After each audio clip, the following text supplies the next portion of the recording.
You ask Tiger to solve. This deals with linear equations with one unknown. The final result is m equals 15. Let's solve it step by step. Group all constants on the right side of the equation.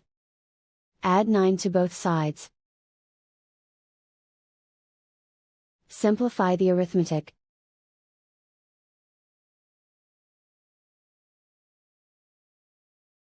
Isolate the m. Divide both sides by 2. Simplify the fraction.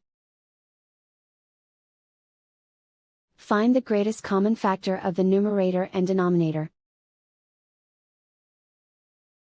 Factor out and cancel the greatest common factor. And so the final result is m equals 15.